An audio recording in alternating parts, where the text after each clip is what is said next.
Ladies and gentlemen, boys and girls, welcome to the Music Lab podcast. My name is Dogg, and I'm so happy to be back with all of you for another episode of the podcast. Don't forget to like, follow, and subscribe to our YouTube channel, our social media pages. That helps us and helps the bands, artists, and festivals that we feature. Also, check out our sponsor, RAR Outfitters. That's RAWR outfitters.com. Don't just wear, rawr. So, ladies and gentlemen, today I've got the band free whenever because, I called them up and they were like, yeah, we're free whenever. So let's make this happen. Welcome, guys. How are we? Doing great. Doing How are you? doing well. Wonderful. So, this trio, Brooklyn, New York is where we started. We're now in Stamford, Connecticut, which you said, Trevor's what, like a half hour, 45 minutes away? It's right if you're taking the train in like an hour, but it's like an hour into Brooklyn, yeah, depending on traffic. And what was the main reason for leaving Brooklyn and why did we choose Stamford? Well, we've all kind of been spreading our wings over the years. Like you said, we started in Brooklyn. That's where the band really has its roots. Trevor and I started Every writing. album recorded there.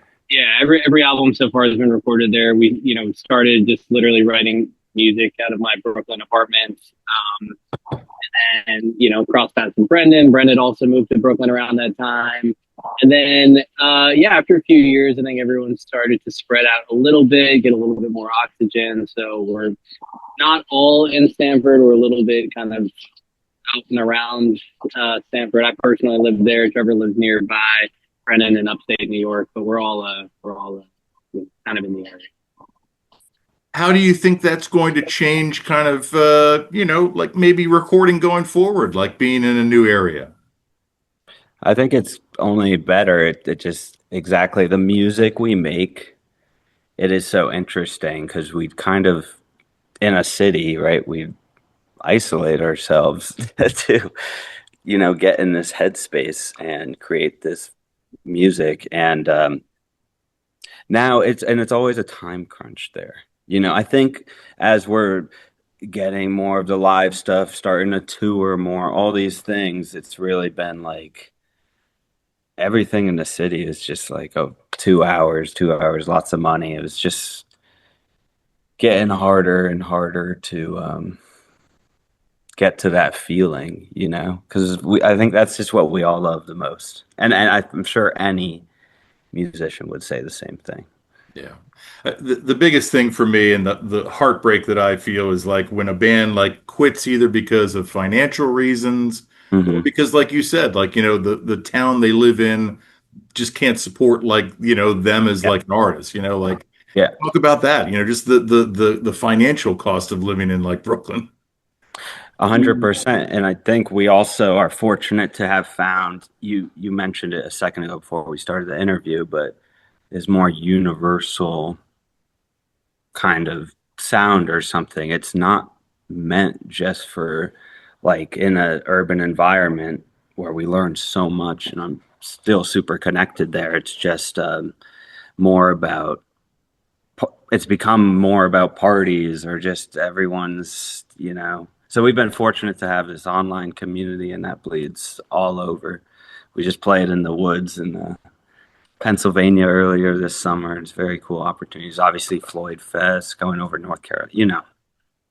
Just amazing meeting. The world's so big, so we're just hungry to really get out there. Yeah. Well, I mean, that's a good segue. So that's how I found you guys. We featured you guys on our bottom line on the bottom lines Floyd Fest.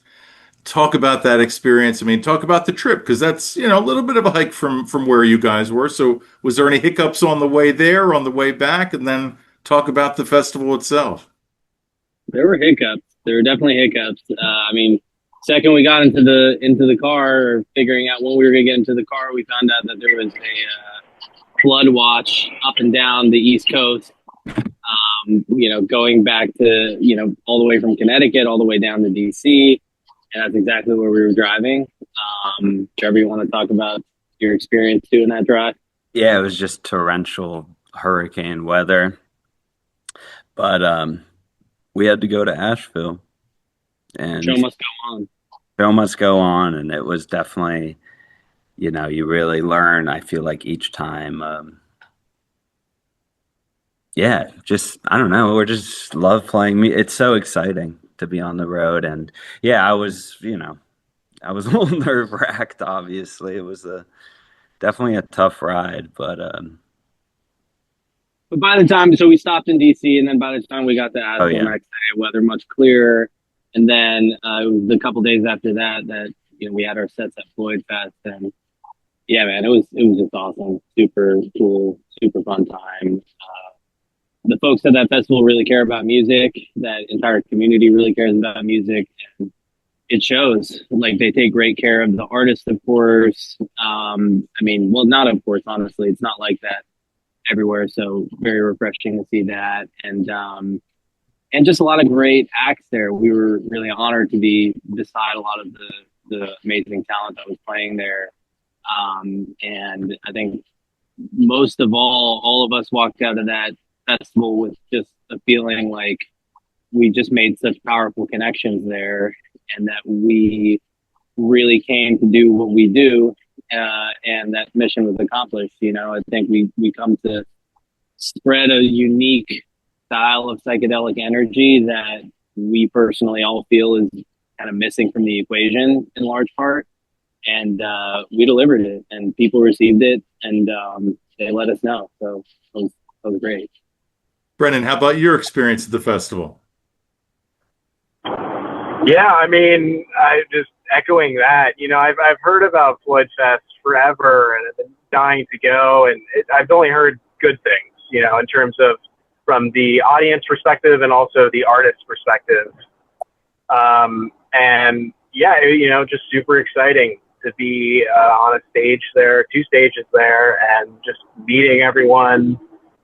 Like Neil said, they really do care about the artists, and I really do think, like, because of that, you're getting some of the most amazing performances from all the different bands that are playing there. And then, just from us, like it felt good. Even though, we were playing at noon on a Thursday, we had such a good response from the people. It's just that the energy there is unparalleled. So how difficult was it putting together a set list for, like a festival show like that, where you have a limited time? it's not. We kind of always do everything there. Like we have, variations on our sets, and kind of at this point, having played a lot of shows, different. We know, okay, we got an hour of this, but I think playing over 2 days, it was really about how can we, first of all, show people that are discovering us right there, what we do and stuff, but also maybe give the folks who are seeing us twice, or just because the festival spirit, honestly, adding in different elements into each set. So it's always just mood based, I would say, kind of whatever makes us feel good and like, yeah, let's go rock it. I don't know if you guys want to speak on that. No, that's spot on. What you just said there is 100% it. I feel like whatever we're feeling, and usually it's a reflection of whatever we think that crowd might want to experience. It's supposed to be a good time for everybody, and that I think we feel that and we care about that. We enjoy that, delivering a good experience. So yeah, sometimes that means that we kind of take a more I want to say the only word I can think of is quiet approach, where we just really, okay, maybe some sets are just chilling. We're really leaning into the audience is mellow. And then in other sets, we're like, we need to just come out blasting. Like, and that's, I felt like at Floyd, I don't know. I felt like maybe if anything, the first set that we played was more performer, more kind of like we kind of mellowed into it. I mean, we come in with power, but I think we mellowed kind of our way through it. But then I think in the second set was when we really said, like, all right, we're going to have to drop the bomb like the second we walk out there. And I think we did. I feel like too, like for you guys in particular, like the more and more you grow and the more like people start to recognize and know about you, like your music, as much as I said, like, it's all day music, like your music for a live setting is ideal for the nighttime, right? I mean, is that fair to say? Yeah, I've kind of when we started it too, and kind of before I met these guys, I was always obsessed with the golden hours, like sunset and sunrise. And I felt like that's just an limitless, infinite time period in the day. Um, and I've always imagined at festivals exactly like just that magical moment of the transition. But then also, I feel like exactly the 11, the 1 a.m. slot is, I feel like it's in those psychedelic times of the day, It doesn't, it invites participation and it doesn't want, like just a bunch of people staring at us. It's not like, hey, we're here to be entertained. No, it's like about filling the space with this energy.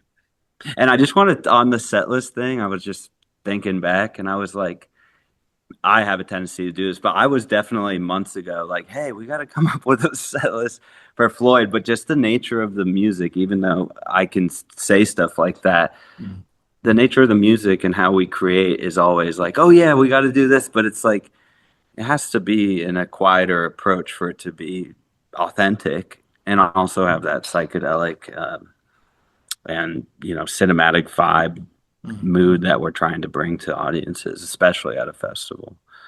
So I notice, especially on the studio albums or on the studio tracks, Mhm. your use of dynamics, loud, soft, do you kind of, does that come across in the live show as much, or is it more in the studio? Oh, Honestly, yeah, really excited for you to come check out maybe one of our upcoming shows this Ardmore. year because, yeah, Ardmore, that's the one. Because honestly, it comes out more in the live, honestly, Okay. because, I wouldn't say that. I would say that we treat it differently. So, like in the studio recordings, we use other tools to create the dynamics. There's a lot of like addition of like small elements like little percussion in here, out here, you know, keys and synths and stuff like that. Like those are the tools that we have to create dynamics. But when it's us three out on stage and it is just us three, there's no tracks, there's no other players. Um, that's when we really just have to use our own human energy as much as possible to just like create the dynamics. But it comes across more in many ways because you really go deep in certain improv sections. Sometimes we go real low, sometimes it's pure ambient space, sometimes it's like waves crashing. So I think we can cover a lot of territory live that on the records, honestly, we try and use even more restraint. But that's even starting to change. I think like our records, we're always trying to find interesting ways to keep those dynamics too. Yeah. Yeah. I mean, you kind of brought this up, and I was going to ask this later, but since you did, I'll ask it now. Have you guys thought about, and if you did, would you add a fourth member, and what would like? What instruments would they play, or instrument, like, and maybe just for the live show? Yeah. I think we Uh, all know what that fourth member would play, which is they would be a percussionist, yeah. probably. But I think there's also a world we've kind of talked about where maybe it's one single fourth member and they're kind of maybe occupying a little percussion at some moments, maybe a little keys at other moments, Yeah. the right moments. Um, A yeah, producer, honestly. yeah, That's right. someone who would. But again, that's just talking about the state of the world today. And I think how we operate and how continue to operate, it's like, if that happens or when it happens, like right now, we occupy, I feel like we are pretty satisfied and we like it brings me back to like Jimi Hendrix or something, because they were just a trio, but and the records were, he built a studio, Electric Ladyland. And I feel like he's one of my heroes, he's one of our heroes for sure. And I feel like we embody that approach. And I want to just touch back quick on the dynamics thing because it's so important to our music. And I always say the absence of a vocalist is like the dynamics are where the emotion and stuff is really more felt as a listener. And I love it. And I think this is one thing that makes me proud of this band. But yeah, Well, we get quiet live.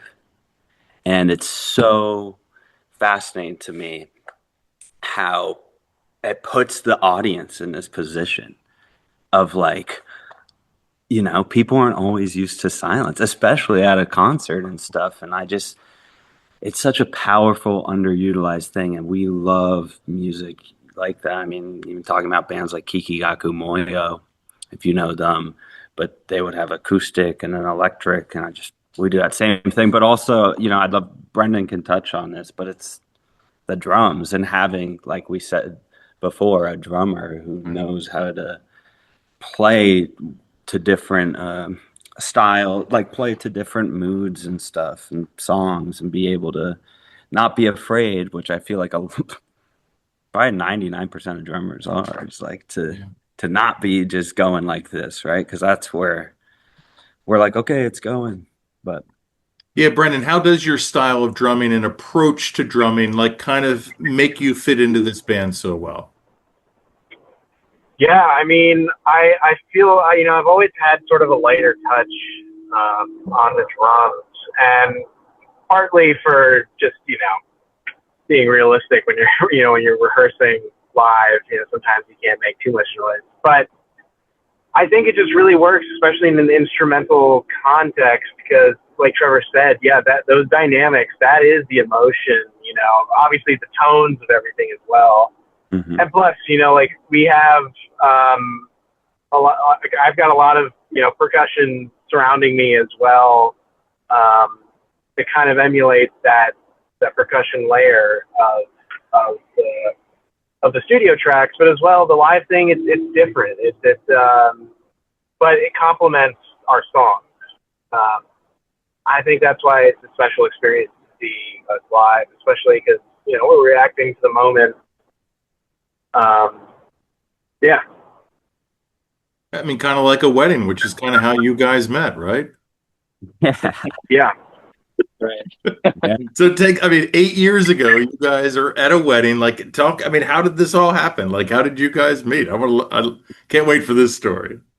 Yeah, there's a good friend of ours, James, who is the center of this entire vortex that has pulled all of us together. In Trevor and I's case, that was the first connection, I think. We were all in school, and James and I went to school together, and Trevor and James went to school together prior to that.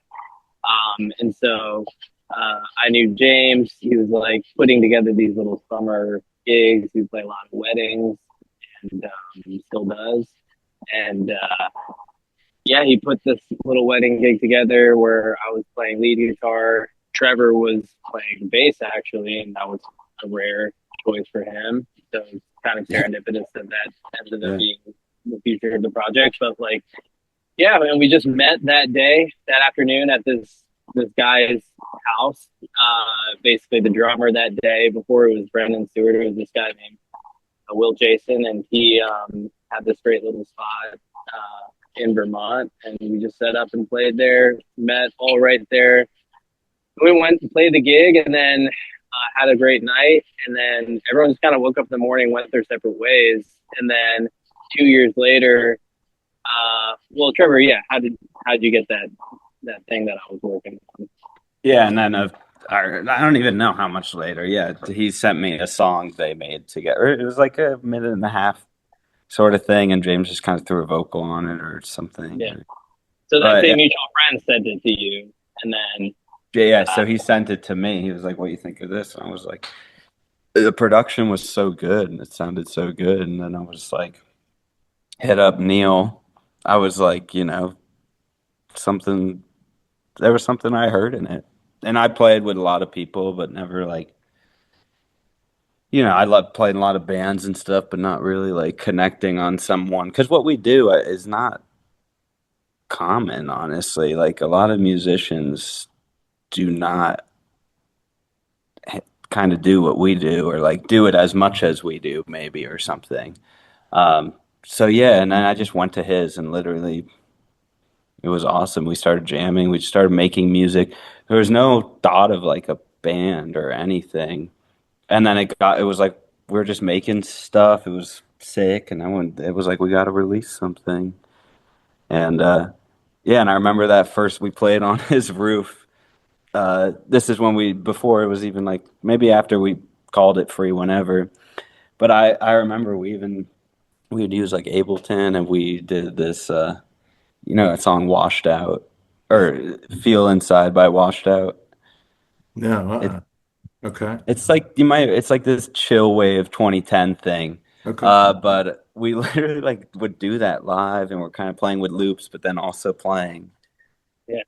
Well, so live. that would be one type of live show. So exactly, we That literally was did like the Ableton. first Yeah, day. yeah, able first free whenever show was literally Ableton push laptop, but we had our guitars and we were like playing and triggering stuff, and I don't know. Again, it was like at that time where that was like how people were doing stuff. We were like, oh, that's pretty cool. Maybe we should try that. And we tried that, and then I feel like we defaulted on like, okay, that's not really working. And then we started to like put together like the prototype of a band. It And wasn't then not working. It was we all come from like we love to fucking play live, and I think it just didn't get us. It yeah, was good. It just didn't take us as the live players to that yeah. place. Like, whoa. Right.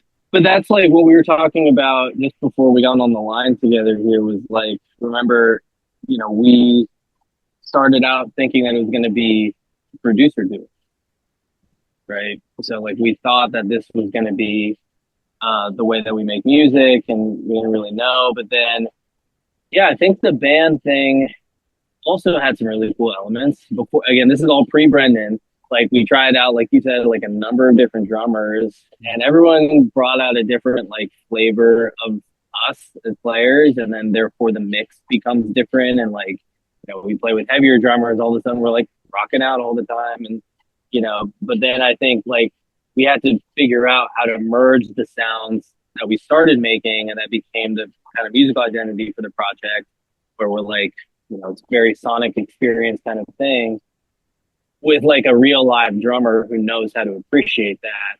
Hmm. And that's when we saw Brendan and started to play with him. All of a sudden, like all those elements became accessible, right?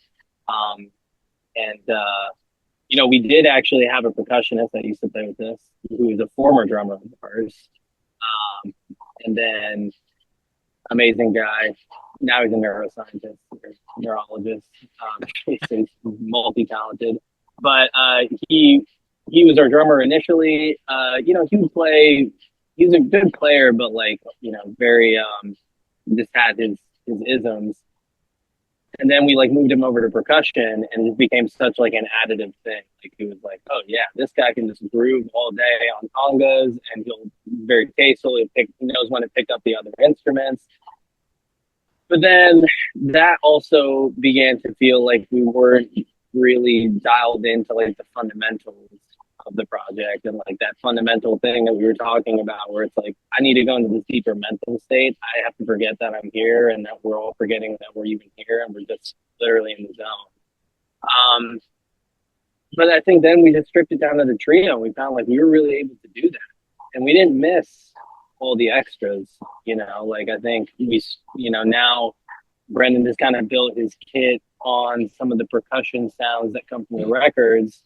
And it's great because it allows us to focus on minimalism. Like Trevor was talking about silence earlier on stage, and it's like, it's incredible on a record too, where it's like, if you can just find moments to like keep space bare, like really just flowing tons of energy at someone. Like there's just no sounds and stuff obstructing it, right? Like it does feel sometimes like there could be a sound obstructing, getting in Yeah. the way of like the music.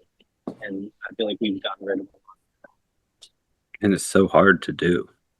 Yeah. It is. So getting back to Floyd Fest, was there any bands or artists that you guys were looking forward to seeing? And then was there a conversation that you had with a band that was inspiring, or maybe like, like a connection that you was made? My favorite for sure was the Special, who I had known a little bit before, but just like amazing. And I feel like they occupy a similar, even though we're different, And they're more like heavy. We occupy a similar space. They create their own area, and exactly having the later night set and just blowing our minds with some new way of a trio playing, you know. So for me, that was my favorite. And then I thought it was cool. Me and some of the Railroad Earth guys, and I briefly met Andy Frasco, Yeah. and that was really cool. I've seen him online and stuff, but being to his show and being like, definitely not something I would normally, but I was like, wow, there was so much energy. It was an amazing show. And then I thought it was really cool. Just even saying some things to him after that was awesome. And he just said intention. It's all Yeah. about intention. So I've known Andy since 2013, Oh, and wow. they headlined Friday night at this festival. So yeah, Oh, wow. I can attest his shows are just out of this world. Yeah, crazy, man. How about you, Neil? The special completely brought the house down. Like, Yeah. I was unreal. Like, I honestly, it's very rare. Like, I feel like we have a high standard for that type of music where it's like this has to have your jaw drop, right? And I literally recall multiple times during that set. It's something that some people say about our sets, which I take great honor with, but I was experiencing it watching with Special, which was like when your just mouth just drops open and you're just like, and you catch yourself and you're like, my mouth is literally open for like the past like 5 minutes. Yeah, And exactly. I literally caught myself doing that like 3 times, like during that show. And yeah, so that was absurd. So hats off to them. Um, and I listened to the records a couple times, but sometimes you see it live and you're like, wow, there's really something going on. And then other cool people, just from like a personal standpoint, I mean, literally on our literal way out of the festival, we ended up bumping into Jimmy James from Parlor Greens and countless other projects. And yeah, always wanted to just meet that guy. So it was pretty cool to bump into him. And he was like getting out of a car and he had these like nice boots on and the full parking lot was just pure mud. And he was just like literally looking down. He said multiple times, like, I really don't want to get out of this tunnel. Because I'm paraphrasing, but he was just like, the mud is just crazy. I don't want to get out of here. But yeah, he's a nice guy. How about you, Brennan? Yeah, I mean, the La Special set was really cool. Again, like it's every aspect of that show was really well done, and it was entertaining and yeah, jaw dropping and just there were moments you were laughing. Like it was really well done. Those guys are really top notch. And yeah, same with Neil as well. What he said with Parlor Greens on their way out. Unfortunately, we didn't get to see them, but I've seen them before, and I love that organ trio, just grooving Jimmy Yeah. Smith, stuff so much, and all the projects Jimmy James is involved in, as well as Adam Scone, the organ player. Yeah, it was cool. Just a quick hello, goodbye to them as they're shooting mud everywhere, trying to get out of the parking spot. But yeah, I mean, I wish I could have seen Mount Joy. I heard good things about that, but Tedeschi Trucks was supposed to headline on Friday, but unfortunately they weren't able to come. But Green Sky was really cool. But I mean, yeah, what's special saying hi to the Parlor Greens guys. All the other bands too. There's a cumbia band which I didn't see, but Trevor saw. Yeah. That was cool. I've Anamero. seen some cumbia bands. Yeah, Anamero. Debut Yeah. album on the way. That stuff was cool. I hope to play with them one day. With us. Yeah, my little special story. The second year of Ramble Festival in Darlington, Maryland. They headlined one of the late night sets, and they collabed with. I think they either collabed with Fireside Collective or somebody else, and then they melded their names together. But Gotcha. yeah, you're right. I mean, the special was like amazing, like Sonic, like like they had like kind of muse a little bit tendencies, but then they Mhm. also had like, they'd funk it up, like, it was just all kind of like you guys. You're right. Like, Yeah, it's more on like the Tool Primus side, and that we love Tool that is stuff very too. good. But I don't think like I'm never like slapping the bass. It's just not our style. But Yeah. the way they do, I just appreciate people who sound like themselves and super unique. Um, but yeah, and there was also yeah, Green Sky was cool. We were watching the flow dancers, the fire dancers, and it was really cool during their set. Just like festival vibes, getting to watch people in rings of fire and jam Lots of grass and lights, right? lots of lights. It was, yeah, exactly. It was amazing. Honestly, also for us, it was just like, even besides musicians, I just love walking out in the campsites and wherever, and just we met so many fantastic people, and Yeah. that's really what it's about. Yeah. So getting back to playing in Brooklyn, like what were some of your like, and each individually you guys can go around, like, but hmm what were some of your favorite venues to play, and what were some of your favorite venues to see shows at in Brooklyn and in New York City, like proper? I mean, I can start, but maybe it's like I love Brooklyn Bowl. I thought that was always great. It was always a cool community. It's just nice big stage, cool subs. And then I've also, just because they put on a lot of great shows, I've seen a lot of shows there.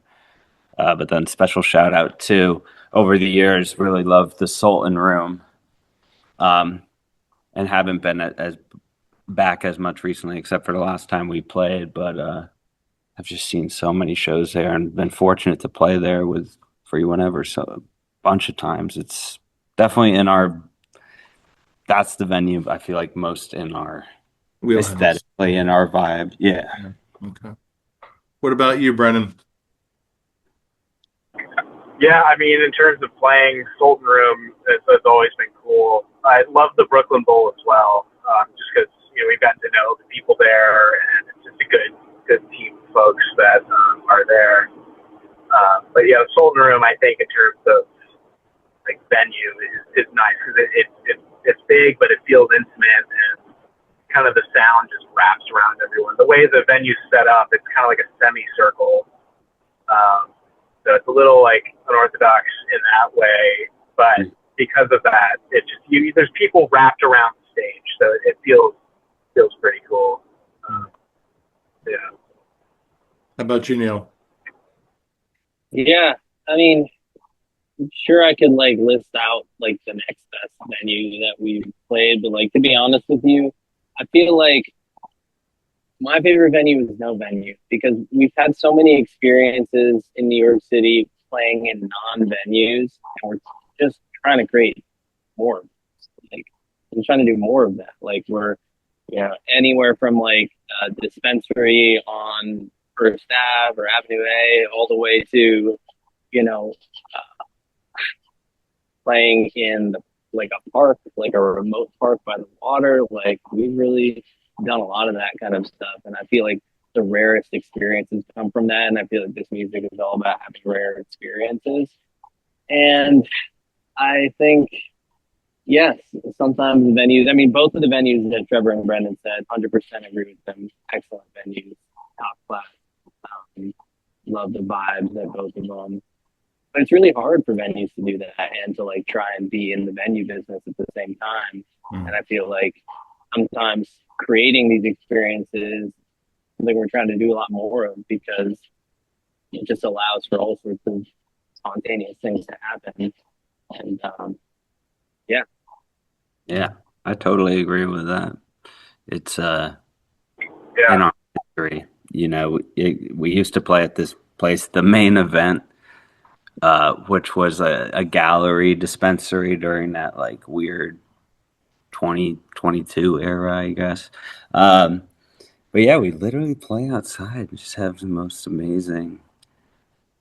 It is a real dream for sure. Is I'm glad Neil said that. Is to like we're trying to get more out there and put because I'm a big fan of like bass music and like parts of the EDM scene. I just love how the Renegade sets. I would go to so many New York, and I just feel like bands have been forced into a situation, and maybe it's because of the venue business too. And it's like I wanted to add on, love all these venues, but it's like with some of the venues, our time there was amazing, but they evolve, right? The owner, and then things, the politics, who knows what happens. So Live Nation. live, literally Live Nation. Yeah. That's the answer to why. But yeah, I think I don't know. I've been saying too, we've done a lot of different lifestyle events and like cannabis, and they I think, music's moving into some space that's a hybrid ground. So we'll see. Hopefully we can be at the forefront of that with what Well, we and you do. guys are doing Tonewood Brewing in New Jersey. I mean, Yeah. dude, Tonewood Freshies, like you can't beat that beer, man. It's so good. Well, it's first time out there. We're excited to go there. Yeah. Love the whole area, honestly. What do you know what time you're playing that night for that show? I want to say 7, but Okay. let me check. Yeah, we might. I know we're going to do the Ardmore show, but maybe we'll hit that show too because I don't think we'll be able to stay the whole time. But maybe hit the Yeah, first set or something. Yeah, yeah. Let me see. but yeah, because that's right outside of Philly, so it's not that far. Because I'm Yeah, like in 7. Lancaster, Lidditz area, so you guys, it's not that far. So I Yeah, want to talk about this. And you guys have mentioned like in your live show and most of your studio tracks before. I guess really the self-titled album, you were like at 15 minute, 22-minute songs. You've really focused now into like getting these 3 to 4 or 5 minute songs. Like, how difficult of a challenge is that? Yeah, I mean, I feel like it was a challenge when we were just learning how to do it. But I think once we started to connect the ideas that excited us about making long form improvisational music, and we learned how to like apply those to making songs that had structures, right? And that structures are cool sometimes. You know what I mean? Like obviously, as a musician who likes improv, it's kind of like hip to say like, okay, we don't want structures or anything like that. But it's like song structures are great sometimes. They really help things move in a really nice way, and you can and then but then with that in mind, then it's like I think the thing that we love about songwriting and the thing that we love about making long form improvisational music is that both of them are about um, storytelling. Like they're both about journeys and storytelling. And I feel like we now are much better at like really thinking about songs as storytelling. And so if the song doesn't feel like it's telling a story, we're not going to finish writing it. I think all of our songs, we've held to that standard. What about you, Trevor? Oh, you're muted, buddy. Sorry about that. You're good. Talking about even like the past band stuff, it's so funny because I'm like, oh yeah, we did that, or like because I don't know, it's been this constant within the band. I feel like we kind of live in the moment. Um, but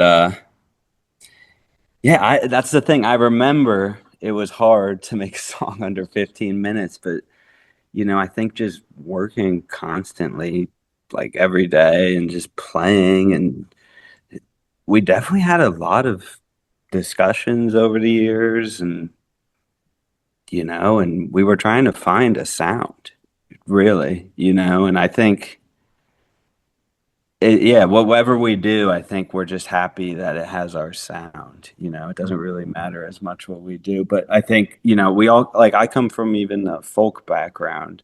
Um, I love all this music. I love songs. I know the other guys do too. It's about learning how to contain and like be okay with,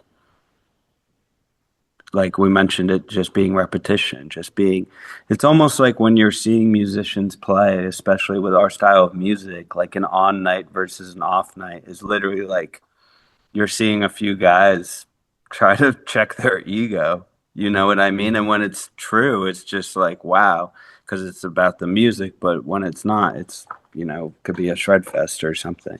Yeah. which we don't do, but I'm just giving an example of yeah.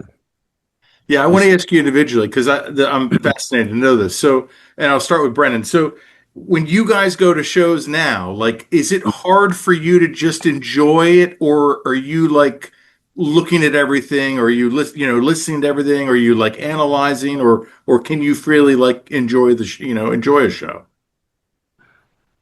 Yeah, I mean, it to me, like, it kind of depends on, I guess, what I'm seeing.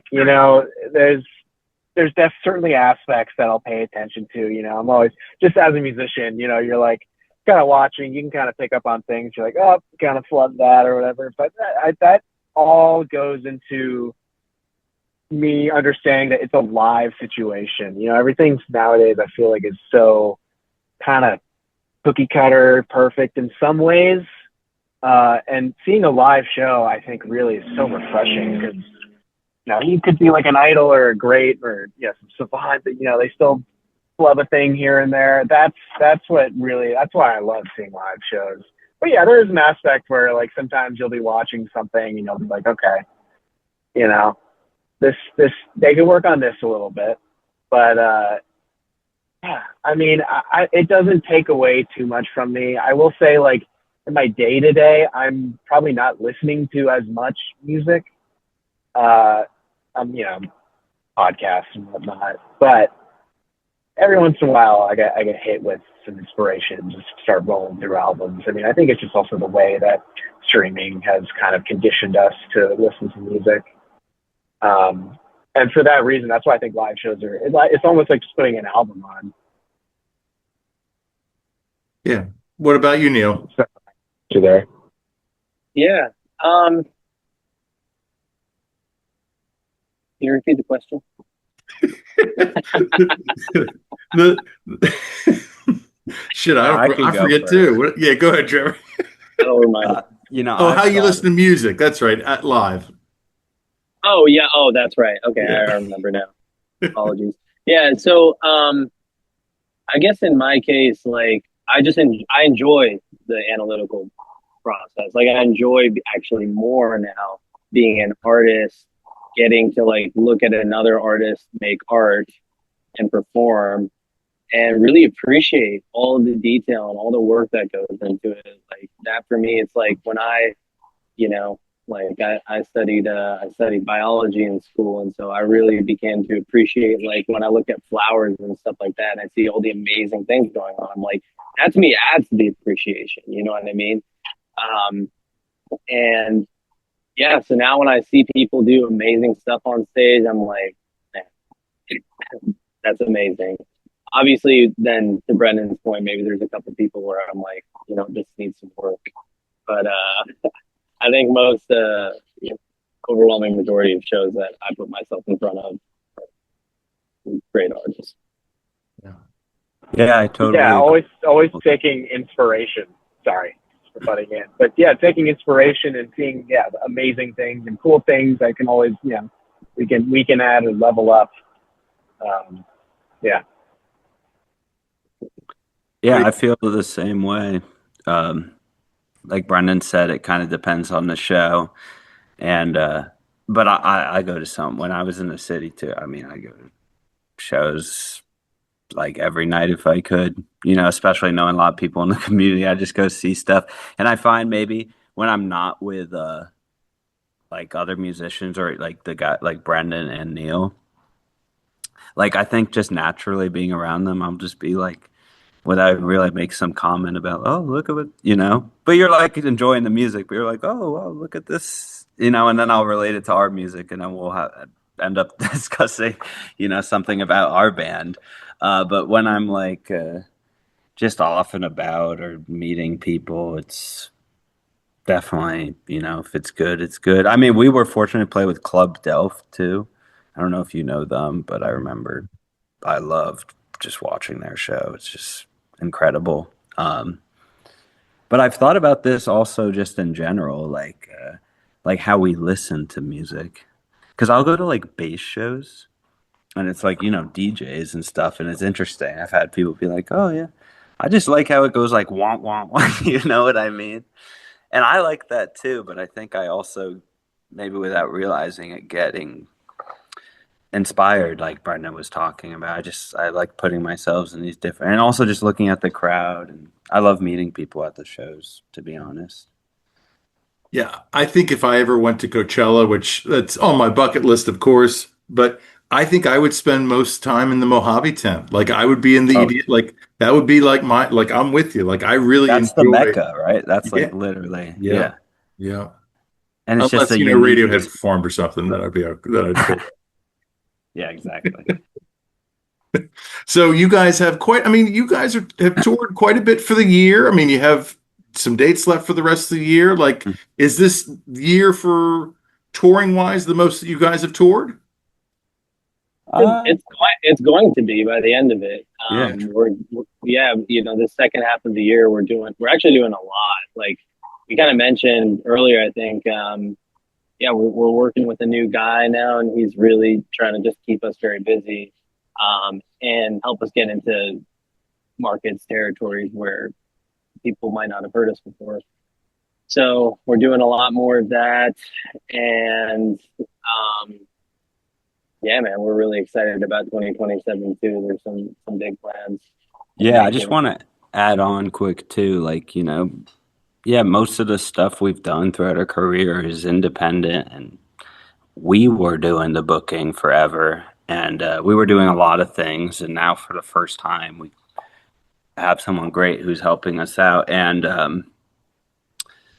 so I think really looking forward to the end of this year and going into 2027, because just that's how things are. You have to plan further ahead, but you know we we're we're true independent artists for the most. We've been we always get messages. People are like, why aren't you coming here? And we're like, oh man, we want to. It's just, how can we figure this out? And we've been really learning of that this year, because yeah, we want to come to the people. We love doing it, so it's really only going to pick up more.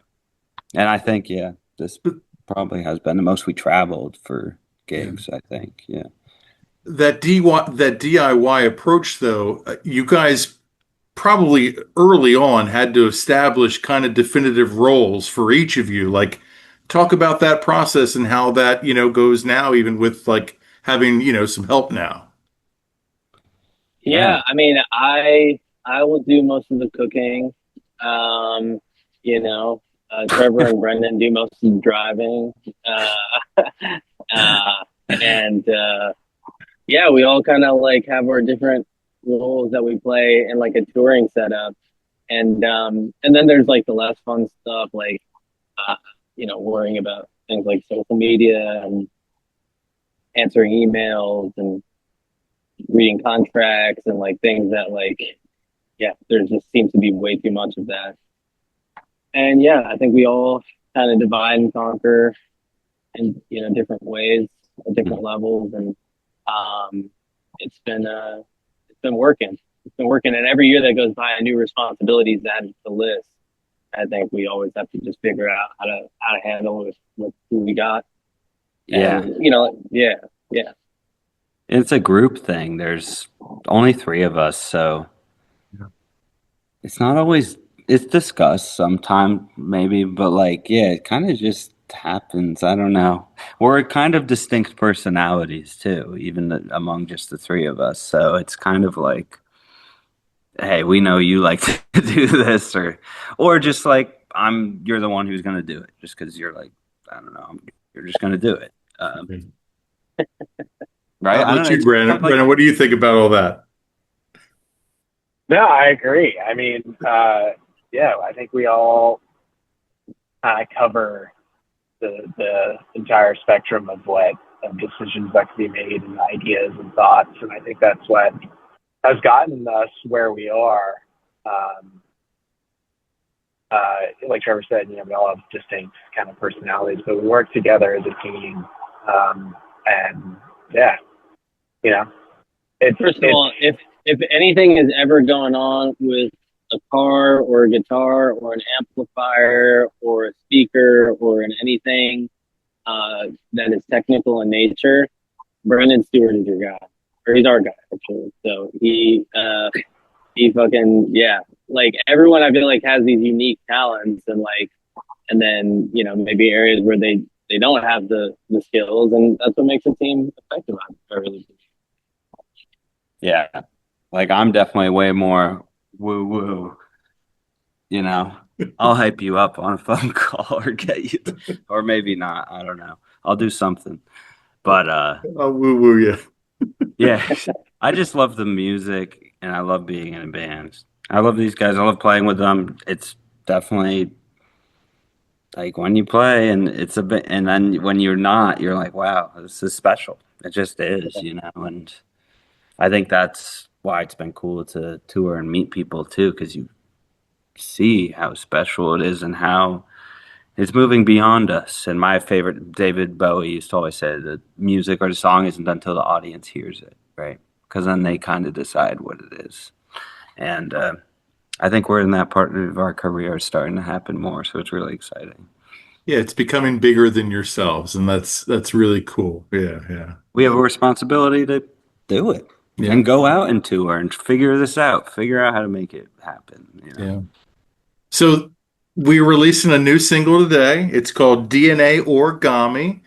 Talk about the story behind the song, and is this a different direction for the band, or is this kind of in tune with everything else that we've done?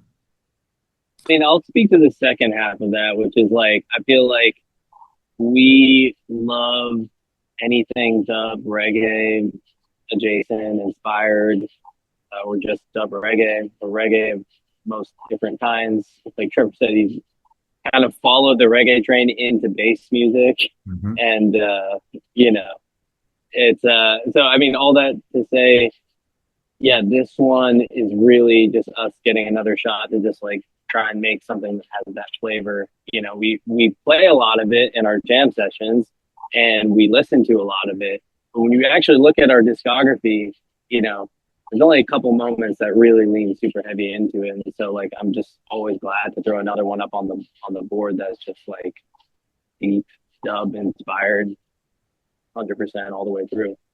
Yeah, I think this one is just really on the dub aspect, really hones in though on just like settling in. And this song to me really feels like we talk about free whenever, free wherever, but cruising down the fucking highway next to the ocean or something, having a smoke, just positive vibration, you know?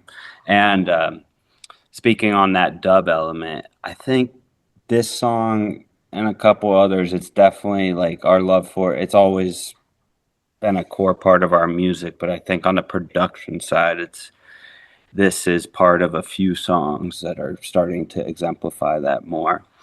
And I think this song, just from a songwriting perspective, really shows our restraint, and also like like just talking about our whole career evolution, starting with the 20-minute songs only. These songs really just exemplify like that fusion. And when you listen to it, you'll be like, oh, I want to see that live because I know there's going to be some extra sauce there, And I think that's really cool. And I can't remember. I don't remember exact. It's definitely came from just the main riff and melody came from one of those jam sessions. And it's not sad to say, but usually when you hit on something good, you're like not there. We're like it's only when you listen back, and then you're like, oh yeah, you know. So you're always recording then, like your jam sessions then as well, We, or we try to, okay? but Yeah. there is Literally more than any other band. 99.99% of the time we're recording what we're doing, when we're jamming. Like that's just it's always been that way. It's been like it's been intentional. It's been a core philosophy of why what we're doing because like I mean, from a production standpoint, like I really feel like sometimes it's hard to recreate certain moments, right? That's one piece of it. Like you might actually want to use something from one of those sessions on a final piece of music. Like Sure. you're not going to ever recreate that sound. Please make sure you have that when it struck you, right? Like that's the amazing thing we get to do by being able to record music on our computers is like I can just capture this any moment in time and it's just It's really can freeze any moment, and like that's one reason. And yeah, I think um, well, I'll let somebody else chime in before I lose my train of thought. Yeah. So Brendan, talk about your take on this new song.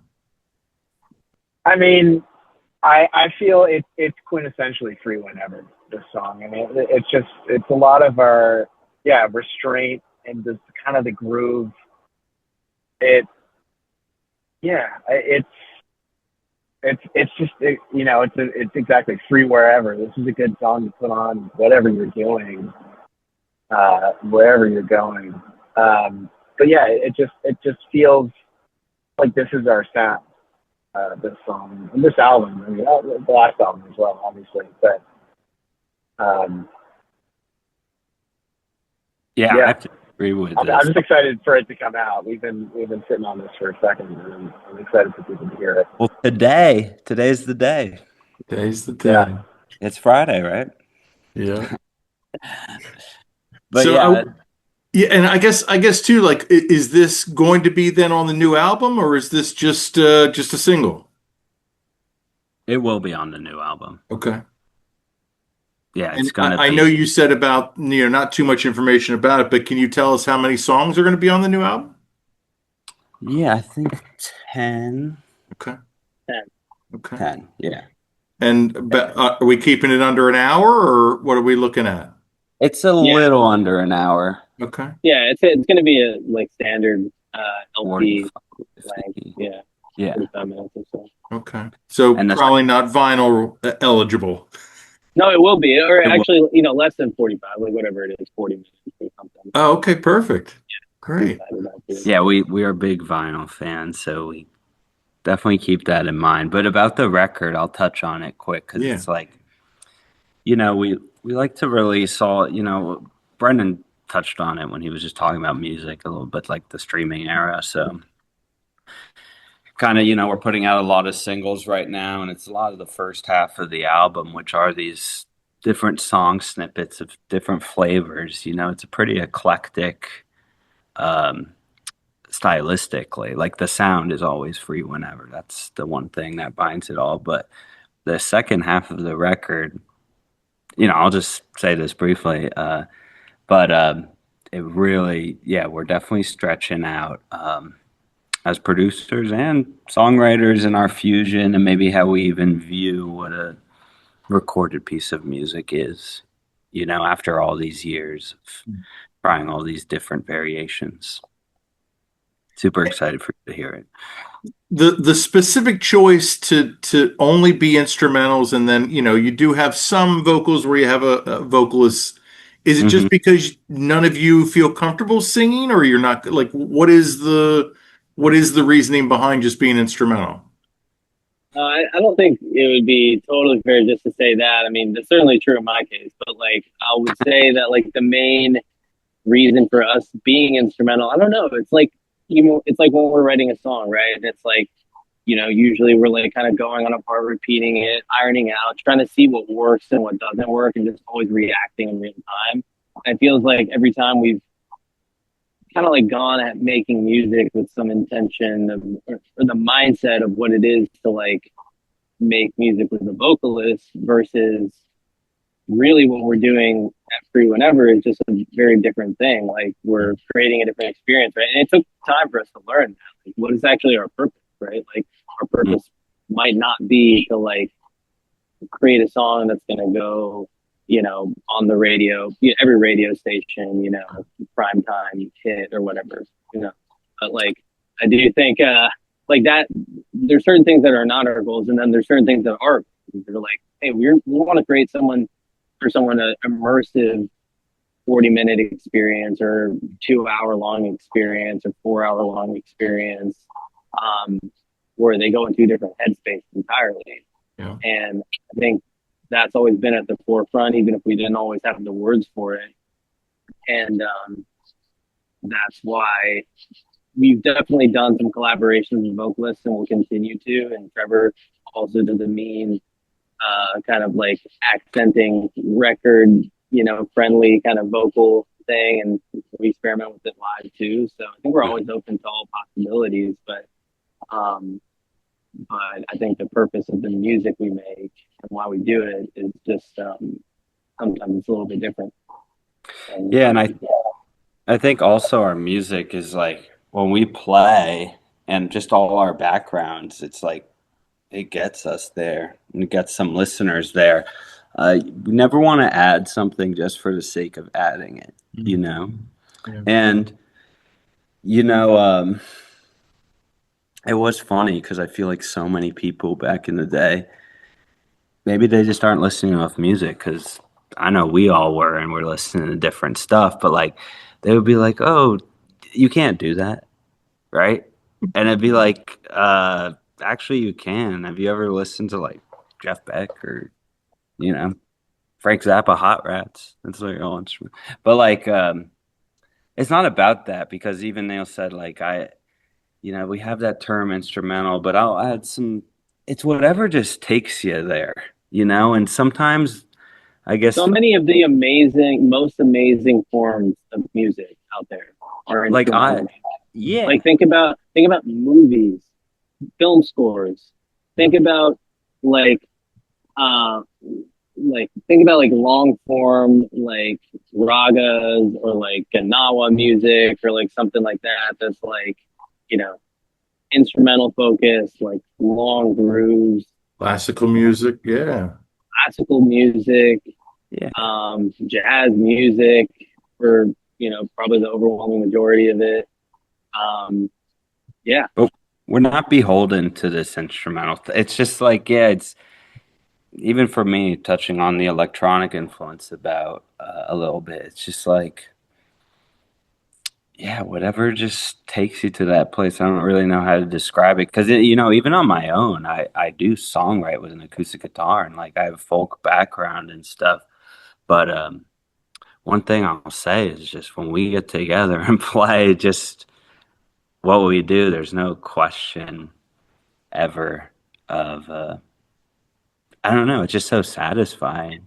Yeah. I You feel would, like we just ended up in this place through following our hearts and like what sounded good rather than being because I remember way back in the day when it was like what's going on, oh, maybe we'll have a singer. We didn't even know what we were because it was like before the band was even a band. We were like, we met, we just made stuff and it was like, wow, like here's another couple other guys I could just play with and like they're into it and they're down to get weird or get off track and it's not like, oh, we have to play covers, because I didn't want to do that.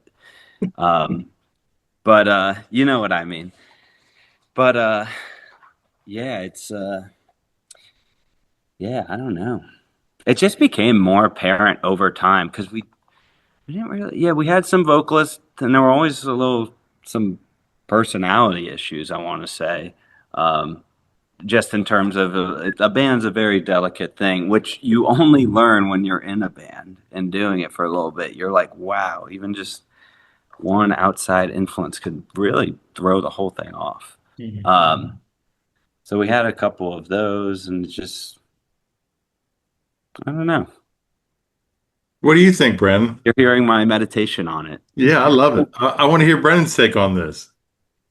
Yeah, I mean, just in my musical journey, I've always just gravitated towards instrumental, and same with playing. A lot of my favorite songs are, songs with lyrics and stuff like that, but it's the instrumental parts that really grabbed me and what made me fall in love with music. And I think, yeah, like from, in elementary school when you're learning the recorder or whatever, I don't know, that instrumental aspect really spoke to me. And Neil, Trevor and I think we just share that in terms of also the way we grew up playing music together and, individually. I think there's a lot of this kind of instrumental based stuff. Like, And it's Yeah, go ahead. Are you sure? Yeah. All right. I was just gonna say, like, back in the day, I loved like Fish when I was younger, and I remember for them, their whole thing was kind of like they're good but not good at singing. Like, you know what I mean, to a degree. There's a few bands I could say, but for us, that just wasn't our personalities, and it's like you got to just follow who you are as people, and we knew we weren't that, right? We knew Neil wasn't gonna get up there after this dub jam and be like, "Hey, I went to the store today. Let me tell you this story." Maybe one day. I never want to say never, Yeah, and maybe I it'll do. happen. Yeah, and I do want to, like, it is a thing. Like, I don't even, we don't even view ourselves as instrument. I think it's just like It's not a rule. It's it's like, not a rule exactly. yeah, it's more just like And we're we flirted with it. totally, yeah, like we totally understand and accept and love what it is to be, or I'll say like an instrumentally focused band, right? Like that is what we are, like at our core, because I think more than your average band, more than your average song, I think we see the potential to express the thoughts and emotions, honestly, better with And if I mean, if we're being honest, your instrument is your voice anyway. Like that's all you need. yeah, Exactly. And it also leads you, like, just playing in a trio. I think it makes everyone really make their instrument their voice, because you're really branching out, and it opens up some new stuff that if there was a fourth person, we talked about this earlier, it would be different. right. But exactly, never say never. I think I'm glad we're talking about this. I'm learning a lot about ourselves. I love this. Our own therapy session here. Yeah, it always feels like that. I love it. Well, guys, I hope to see you at Tonewood. If I don't, we'll definitely see you at Ardmore Music Hall. Tell the audience the best way to find out about music, about tour dates, all that stuff. Socials, website, give us all that info. All right, so you can hit us up on Instagram at Free Whenever Band, also on TikTok, Free Whenever Band. But if you go to our site, freewheneverband.com, you can actually sign up for our email list, so you can get some emails from us. We have our tour dates listed there. We have merch, also on Bandcamp, all our vinyls, shirts, all that good stuff. But if you just if you have Instagram or Facebook, feel free to shoot us a message. We'll always respond, even on TikTok. Yeah, or send us an email at freewheneverband@gmail.com. Perfect. I highly recommend you guys. Have you guys played the new Colossus Festival yet? No, we haven't. Are you familiar with it? We are familiar with it. Yeah. Yes, it's very big. Yeah, I got to go. Well, I interviewed the founders, so I got to go to the festival last year, and like fantastic. Like Lower East Side, like you could walk to everything. Yeah, Really, really like engaging audiences. Like it was like highly recommend. Like it's in the winter, right? it's the first week of March. Yeah. Okay. Yeah. Yeah. So it's Right. it's they deliberately do it that time because they are trying to get like the international bands that are playing South by.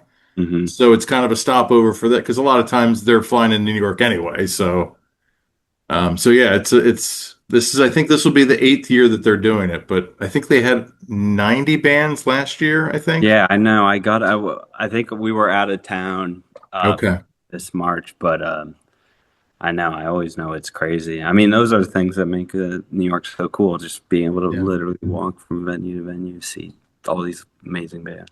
Well, and it's stupid that there isn't like a major music festival other than Governor's Ball, and that kind of sucks. Like, there's really not like since CMJ, like they really haven't had anything, like Yeah, that. So I think, that's something for us in the city.